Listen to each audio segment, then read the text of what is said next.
கன்னடத்தில் வந்து இலக்கணமும் இலக்கியமும் நிறைந்த ஒரு மொழி கன்னடம் என்றால் அது மாற்றுக்கிறதில் இப்படியெல்லாம் பேசியிருக்காப்புல. புரியுதுங்களா? அப்போ இதுக்கு பதிலாக நீ வந்து மன்னிப்பே கேட்டிருக்கலாம்.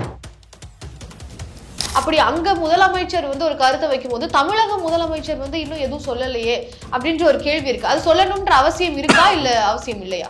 ஆர்சிபியில் வந்து ஜெயிச்சுதான் கப்பு வாங்கிச்சான். அதுக்கு வந்து வாழ்த்தி இருக்காரு முதல்வர். இந்தியாவில் இருக்கக்கூடிய அத்தனை மொழிகளுக்கும் மூலம் வந்து சமஸ்கிருதம் சொன்னாரா இல்லையா? அப்போ அது வந்து அமித்ஷா வந்து பெரிய மொழியியல் வல்லுநர் அவர் அப்படின்னு கேள்வி கேட்கலாமா இல்லையா? ஆனா இவர் மன்னிப்பு கேட்க மாட்டேன் அப்படின்றதுல இவர் உறுதியா நிற்கிறாரு. ஆனா இதுல இல்ல இதுதான் எனக்கு நெருடல். இது உறுதியா இருப்பாரா இல்லை திடீர்னு பல்ட்டி அடிப்பாரான்னு சொல்ல முடியாது. இவங்களுடைய தொழில் நிறுவனங்களே அங்கதான் இருக்கு. திமுகவுடைய மூத்த தலைவர்களுடைய தொழில் நிறுவனங்களே கர்நாடகாவில் தான் இருக்கு. அப்படி இருக்கும்போது அவங்க எப்படி அப்போஸ் பண்ணுவாங்க சொல்லுங்க. இப்போ உதயநிதி ஸ்டாலின் அவர்களுக்கு உடம்பு சரியில்லைன்னு சொல்லி ஓய்வெடுக்க போறதாக ஒரு அறிக்கையில வந்து வேற ஏதோ ஒரு விஷயத்துக்காக லீவுன்னு சொல்லிட்டு போறாங்க. அப்படிதான் நம்ம பார்க்கணும்.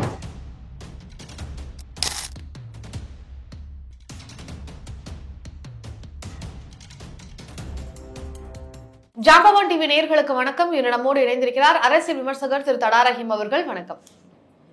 கன்னட மொழி குறித்து கமல் அவர்களுடைய கருத்துக்கு பலவிதமான எதிர்ப்புகளானது கர்நாடகாவில் இருந்துட்டு இருக்கு. அந்த வகையில் அவருடைய தக் லைஃப் படப்பை வந்து வெளியிட முடியாது அப்படின்ற ஒரு நெருக்கடியை வந்து கொடுக்குறாங்க. அவங்களுடைய ஃபிலிம் இண்டஸ்ட்ரியே வந்து அந்த ஒரு கட்டுப்பாட்டை வந்து சொல்றாங்க. இந்த மாதிரி நீங்க இந்த மன்னிப்பு கேட்டே ஆகணும், மன்னிப்பு கேட்கலன்னா உங்களுடைய படத்தை வந்து வெளியிட முடியாது அப்படின்றத சொல்றாங்க. நீதிமன்றமும் அதை குறிப்பிடுறாங்க. இந்த பிரச்சனையை பற்றிய உங்களுடைய பார்வை என்ன சார்? இல்லை, என்னுடைய பார்வை என்னன்னு சொன்னீங்கன்னா, ஆக்சுவலாக எல்லா மொழிகளும் பெரும்பாலும் இந்த தென் மாநிலங்களுடைய மொழிகள் மலையாளமாக இருக்கட்டும், தெலுங்காக இருக்கட்டும், கன்னடமாக இருக்கட்டும், எல்லாமே தமிழ்லேருந்து மருவி தான் ஒவ்வொரு மொழி உருவாச்சு அப்படின்னு வரலாற்று ஆசிரியர்கள் நிறைய பேர் சொல்லியிருக்காங்க. நிறைய வரலாற்று புத்தகங்களை நம்ம படிச்சிருக்கனால அது உண்மைன்னு நமக்கு தெரியுது. இதே கருத்து தான் கமலஹாசன் சொல்லியிருக்காப்புல. கமலஹாசன் எதுவும் புதுசாக சொல்லலை இல்லைங்களா? இப்போ கமலஹாசன் சொல்லியிருக்காப்புல.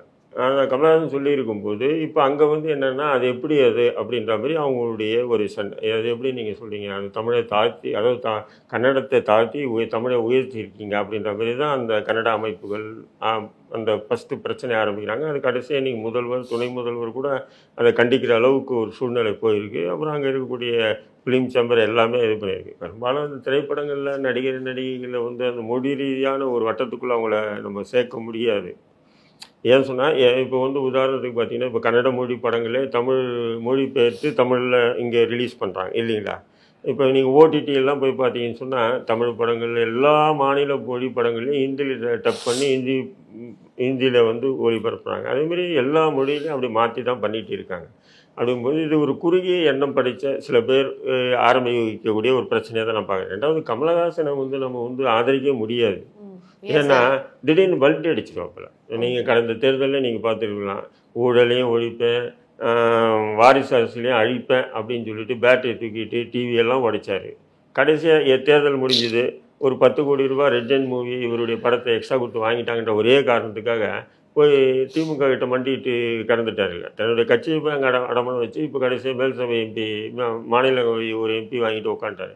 அதனால் கமலஹாசன் இன்றைக்கி இல்லை, விஸ்வரூபம் திரைப்படம் வெளியே வரும்போது அது திரைப்படத்தை முஸ்லீம்களுக்கு எதிராக இருக்குதுன்னு நாங்கள்லாம் கடுமையான போராட்டங்கள் வைக்கும்போது அன்றைய முதல்வர் வந்து அந்த படத்தை தடை பண்ணாங்க. தடை பண்ண உடனே இவர் என்ன பண்ணுறாரு, நான் இங்கே இருக்க மாட்டேன், நான் வெளிநாட்டுக்கு போயிடுறேன், இங்கே தமிழ்நாடு வந்து என்னை போன்ற கலைஞர் வாழ வைக்காது அப்படி இப்படின்னு சொல்லி அவர் வந்து நினச்சி பார்க்காத அளவுக்கு கதறிட்டு இருந்தாப்புல. அப்போ அவருக்கு திமுக வந்து அன்னைக்கு வந்து பக்கபலமாக கமலஹாசன் நின்றுது. ஏன்னா அப்போ அதிமுக ஆட்சி இருந்தால் திமுக பக்கபலமாக இருந்தது. பக்கபலமாக இருந்து அவருக்கு அறிக்கையெல்லாம் கொடுத்தாங்க. இன்றைக்கி வந்து கமலஹாசன் நீங்கள் ஆதரிக்கிறீங்கன்னா நட்டாட்டில் நாளைக்கு போய் திடீர்னு மன்னிப்பு கேட்டு போயிட்டே இருப்பாங்க. ஏன்னா அவங்கெல்லாம் கூத்தாடினா. ஆனால் இப்போ வந்து எம்பி சீட் வந்து திமுக சார்பில் கொடுத்துருக்கிறதுனால இதன் காரணமாகவே அரசியல் ரீதியாக ஒரு இதில் வந்து ஒரு கொள்கையில் வந்து அவர் வந்து செயல்படக்கூடிய ஒரு கட்சியிலேருந்து அவருக்கு வந்து சீட் கொடுத்துருக்குறாங்க. அப்படின்றப்போ அவர் கண்டிப்பாக இந்த விஷயத்துக்கு மன்னிப்பு கேட்கவே மாட்டாரு அப்படின்னு சொல்கிறாங்க. அது சொல்ல முடியாதுமா கமலஹாசன். இப்போ பாருங்கள், அவர் கடிதம் ஒன்று அனுப்பிச்சிருக்காரு இல்லையா? அதாவது அங்கே இருக்கக்கூடிய கர்நாடகாவுடைய அந்த திரைப்படத்துறைக்கு அனுப்பியிருக்காரு இல்லையா, சங்கத்துக்கு, திரைப்படத்துறை சங்கத்துக்கு அனுப்பிச்சிருக்காரு. அந்த கடிதத்திலே பாருங்கள், நான் கன்னடம் பழமையான மொழி என்பதை நான் மாற்று கருத்து இல்லை. கன்னடத்தில் வந்து இலக்கணமும் இலக்கியமும் நிறைந்த ஒரு மொழி கன்னடம் என்றால் அது மாற்று கருத்து இல்லை. இப்படியெல்லாம் பேசியிருக்காப்ப. புரியுதுங்களா? அப்போ இதுக்கு பதிலாக நீங்கள் வந்து மன்னிப்பே கேட்டிருக்கலாம். அவ்வளோ தூரம் விழுந்து அவர் கடிதம் எழுதியிருக்கார். ஆனால் அதில் மன்னிப்பு மட்டும் இல்லை. ஆனால் நான் கன்னடத்தை வந்து உயர்வாக நான் மதிக்கக்கூடியவன், கன்னடத்தை நான் எக்காரணம் கொண்டு எனக்கு தாழ்த்தியோ இல்லை கீழ்மையாக பார்க்கறது இல்லை, தமிழோட கீழ்மையாக, இப்படியெல்லாம் அந்த கடிதத்தில் எழுதி, அதாவது இது வந்து அந்த கடிதத்தை வந்து உயர் நீதிமன்றத்தில் கமல் தரப்பில் கொடுக்குறாங்க இல்லை நீதிமன்றத்தில். அப்போ அவரும் படித்து பார்த்துட்டு இதெல்லாம் கரெக்ட், இவ்வளோ எழுதினவர் ஒரே ஒரு வரி, ஒரே ஒரு வார்த்தை தானே மன்னிப்பு, அதை கேட்கலையே, இதில் சுற்றி வலிக்கிறேன்னு சொல்லி நீதிபதியாக கேட்குறாரு. அப்படி இருக்கும்போது கமலஹாசன் எப்போ வேணாலும் விழுந்துருவார் திடீர்னு. ஏன்னா அவங்களுக்கு கலைஞர் பெரும்பாலும் கூத்தாடிகள், இந்த திரைக்கலைஞர்கள், திரைப்பிரபலங்கள் என்னன்னு சொன்னால் அவங்க வந்து பொருளாதாரத்தை தான் பார்ப்பாங்க. அதுக்கு என்ன பாதிப்பு வந்தாலும் அவங்க அதை எதிராக நடவடிக்கை எடுப்பாங்க. அப்படி இருக்கும்போது இப்போ திடீர்னு அவர் வந்து மன்னிப்பு கேட்டார்னா நம்ம ஆதரிச்சு அசிங்கப்படுவோம் இல்லைங்களா? இன்றைக்கி தமிழ்நாட்டில் வந்து 2 அரசியல் கட்சிகள் தான் வந்து எதிர்ப்பு தெரிவிச்சு. ஒரு அரசியல் கட்சி நாம் தமிழர் கட்சி, உங்களுக்கு தெரியும், சீமான் வந்து கடுமையாக வந்து கமலஹாசனுக்கு ஆதரவாக பதிவு. அதேமாதிரி தமிழக வாழ்வுரிமை கட்சியும் அதேமாதிரி வந்து பதிவு பண்ணி, மற்ற எந்த அரசியல் அதிமுகவோ திமுகவோ அல்லது இப்போ புதுசாக கட்சி ஆரம்பிச்சிருக்கக்கூடிய விஜய் கூட யாரும் வந்து அதை கண்டிக்கிறதோ எதிர்க்கிறதோ ஆதரிக்கிறதோ எந்த நிலை இல்லாமல் நடுநிலையை ஒதுங்கி போகிறாங்க. இப்போ நீங்கள் சொன்னீங்க இல்லையா சார், சில குறுகிய எண்ணம் கொண்டவர்கள் தான் வந்து இதை வந்து அரசியலாக்குறாங்க அப்படின்றத நீங்கள் சொல்லியிருந்தீங்க. அப்படி பார்த்தீங்கன்னா அங்கே இருக்கக்கூடிய அரசியல் கட்சி தலைவர்கள், அமைச்சர்கள், முதலமைச்சர் எல்லாருமே வந்து கமல்ஹாசனுடைய கருத்துக்கு எதிராக தான் அவங்களுடைய கருத்தை வைக்கிறாங்க. அதாவது கமல்ஹாசன் என்ன மொழிகள் வல்லுநரா, அவருக்கு என்ன தெரியும் அப்படின்றத வந்து பதிவு பண்றாங்க. அப்படி அங்க முதலமைச்சர் வந்து ஒரு கருத்தை வைக்கும் போது தமிழக முதலமைச்சர் வந்து இன்னும் எதுவும் சொல்லலையே அப்படின்ற ஒரு கேள்வி இருக்கு. அது சொல்லணும்ன்ற அவசியம் இருக்கா இல்ல அவசியம் இல்லையா? இல்ல, அதான் சொல்றேன், யாருமே வாய் திறக்கல. இதுல தமிழக முதல்வர் சைலண்ட் மூட்ல இருக்கிறது தான் ரொம்ப வேதனை. ஏன்னா இப்போதைக்கு திமுகவுடைய மேலவை எம்பி ஆக்கியிருக்காங்க அவங்க இல்லையா கமலஹாசனை. அப்போ திமுக கூட்டணியில் இருக்கார் அப்படின்னும் போது குறைஞ்சபட்சம் திமுக அதை வந்து ரியாக்ட் பண்ணியிருக்கணும். அதாவது அந்த எதிர்ப்பை வந்து பதிவு பண்ணியிருக்கணும். எப்படி எதிர்ப்பு பதிவு பண்ணலாம்னு சொன்னால், இப்போ அங்கே வந்து உயர்நீதிமன்றம் ஒரு தீர்ப்பு சொல்லியிருக்காங்க. என்னன்னு சொல்லியிருக்காங்கன்னா, அவர் என்ன மொழியில் ஆராய்ச்சியாளரா கமலஹாசனை பார்த்து சொல்லியிருக்காங்க. இது வந்து பெரிய அறிவு ஞானமும் ஆராய்ச்சியே தேவையில்லை. பல நூல்களை படித்தா வரலாற்று நூல்களை படித்தா தெரியும் என்ன நடக்குதுன்னு தெரியும். ஒரு காலம் அந்த நீதியரசருக்கு அப்படி தெரியாமல் இருக்கலாம். ஏன்னா இந்த நீதியரசுக்கு இப்போ தான் இப்படி வழக்கு தீர்ப்புகள் சொல்கிறாங்கன்றது இல்லை. ஏற்கனவே எனக்கு நல்லா தெரியும். கர்நாடக நீதிபதிகள் வந்து பார்த்திங்கன்னா சமீபத்தில் கூட அந்த ஹிஜாப் விஷயத்துக்கு கண்டமேனிக்கு தீர்ப்பு சொன்னாங்க.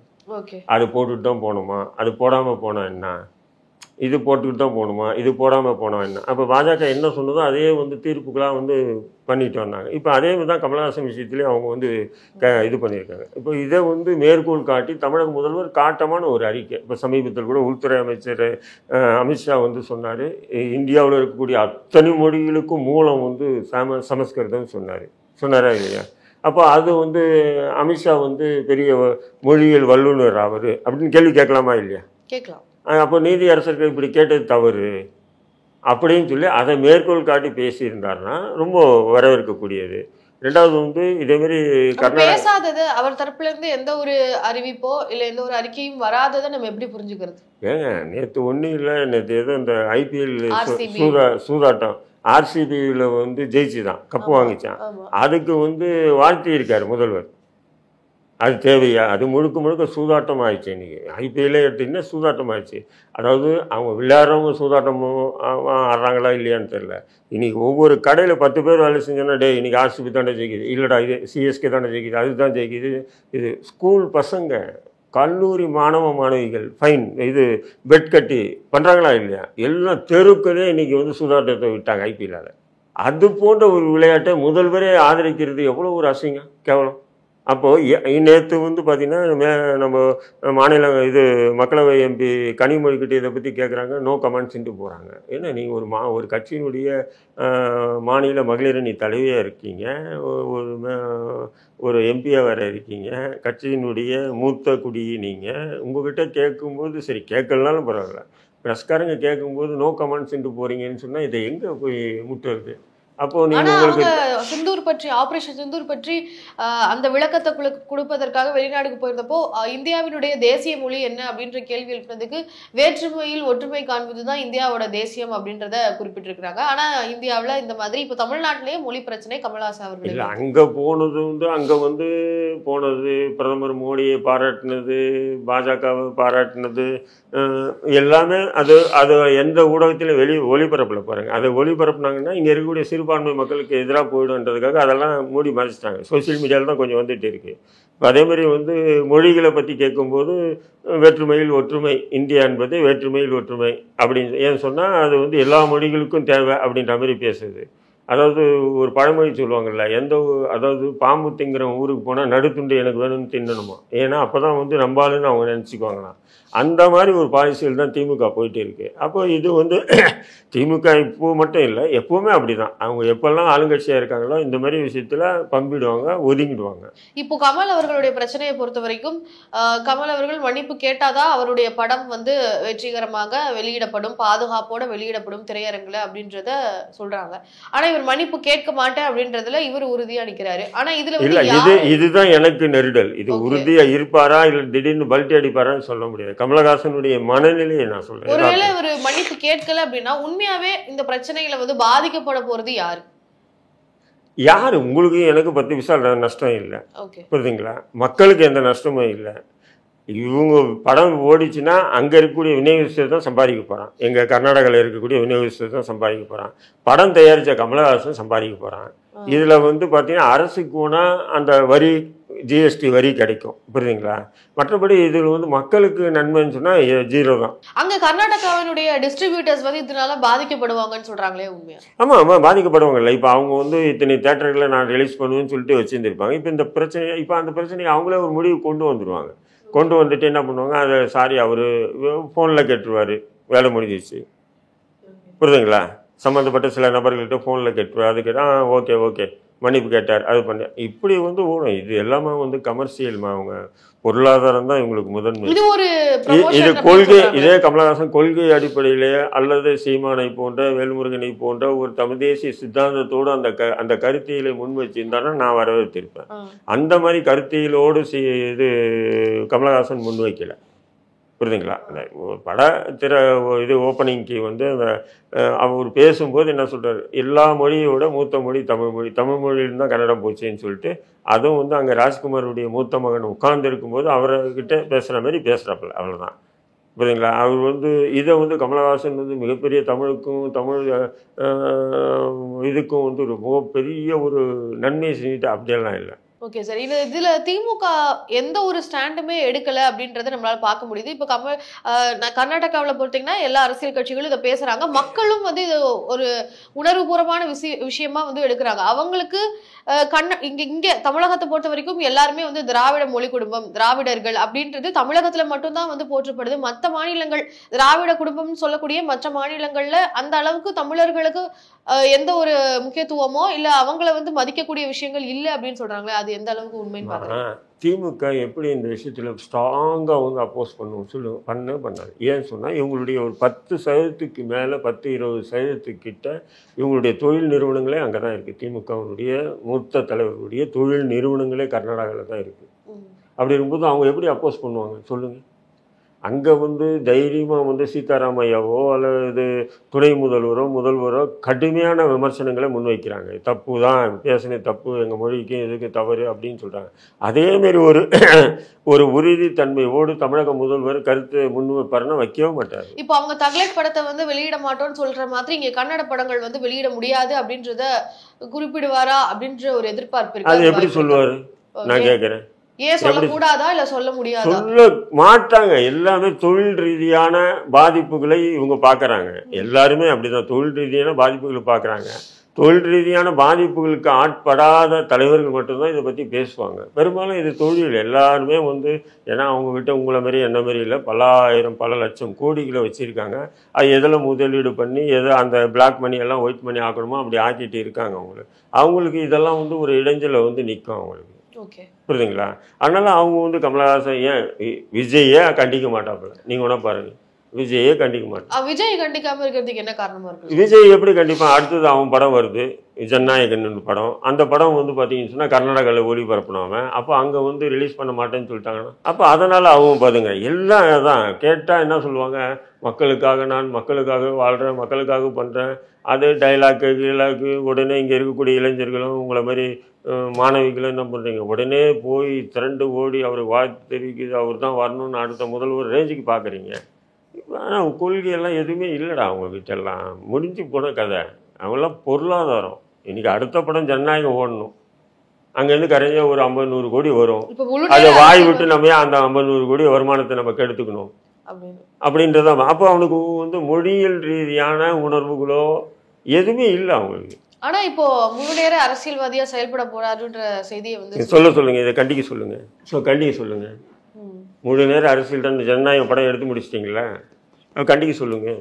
ஆனா இப்போ ஏற்கனவே அரசியல் கட்சிகளாக செயல்பட்டு இருக்கவங்களே இதுக்கு கண்டனம் தெரிவிக்காத போது அவர் மட்டும் ஏன் தெரிவிக்கணும்னு எதிர்பார்க்க? அதுதான் நான் சொல்றேன். நான் தான் சொல்றேன், நீங்க அரசியல் கட்சியில இருக்க திமுக கண்டிக்கல, அண்ணா திமுக கண்டிக்கல, அவங்கெல்லாம் சரியில்லை, நான் வரேன்னு சொல்லி தான் நீங்க வர. நீ எதுக்கு வர புடுங்கிறதுக்கு? யாருமே சரியில்லை, நான் தான் நல்லவன், நான் வந்து தான் தமிழ்நாட்டை திருத்த போறேன், இதுதானே உன்னுடைய சபதம், இதுதானம்மா? அப்படிங்கும்போது நீ என்ன பண்ணுவ? அவங்க சொல்றாங்க இவங்க சொல்றாங்கல்ல, நீ முந்திக்கிட்டு சொல்லு. சரி, இப்ப வேல்முருகன் அவர்கள் திமுக கூட்டணியில இருந்துகிட்டே வந்து திமுகவை வந்து கடுமையா விமர்சனம் பண்ணிருக்காரு. வட இந்தியாவுல பிஜேபி தான் அப்பாவி மக்களுடைய வீடுகளை இடிக்கிறாங்கன்னு பார்த்தா இங்க திமுகவுமே வந்து ஆதிக்குடி மக்களினுடைய வீடுகளை வந்து இடிக்கிறது வேதனை அளிக்குது அப்படின்றது சொல்லியிருக்கிறாரு. இதனால கூட்டணியில ஏதாவது பிரச்சனை இருக்கும்னு நினைக்கிறீங்க? கூட்டணியில பிரச்சனை இருக்க வாய்ப்பு இல்லை. திமுக அப்படியே வேல்முருகன் விலகிட்டாலும் வந்து திமுக அதை பெருசா பொருட்படுத்த மாட்டான். ஓகே, அவருக்கு பதிலாக வேற எதுவும் கூட்டணி? வேல்முருகன் கிட்ட ஒரு குணம் இருக்கு நமக்கு. எனக்கு ஒரு 25 வருஷமா பழக்கம். அவர்கிட்ட வந்து எந்த கட்சியில் இருந்தாலும் சரி இல்லைன்னாலும் சரி மக்கள் தரப்புல நின்று போராடக்கூடிய ஒரு நபர் அவர். சீமான மாரி. சீமான் அவர்களும் நீதிபதியினுடைய அந்த கருத்தையே வந்து வன்மையா கண்டிச்சிருக்கிறாரு. இதை எப்படி நீதிபதி சொல்லலாம்? ஒண்ணு இருக்கு இல்லைன்னு சொல்லணும், அது என்ன கேள்வி எழுப்புறாரு, எதுக்காக நாட்டாம பண்றாரு அப்படின்றத பதிவு. உண்மை, நானும் அதான் சொல்றேன். நீதிபதிகள் நீதியரசர்கள் அப்படி சொல்லக்கூடாது. அவர் என்ன தொழில் ஆராய்ச்சியாளரா, அவர் என்ன அப்படியா இப்படியான்னு அதெல்லாம் கேள்வி கேட்கக்கூடாது. ஓகே, தப்பு, ரைட்டு. உங்களுக்கு 1000 அனுமானங்கள் உங்கள் மனசில் இருக்கலாம், அதெல்லாம் வெளிப்படுத்துறதுக்கு அதை சட்டத்துக்கு உட்பட்டு நீங்கள் வெளிப்படுத்த முடியும் இல்லைங்களா? உங்கள்கிட்ட வந்திருக்கக்கூடிய புகார், அந்த புகாரில் வாதம் பிரதிவாதம், அந்த அடிப்படையில் நீங்கள் தீர்ப்பு சொல்லணும்.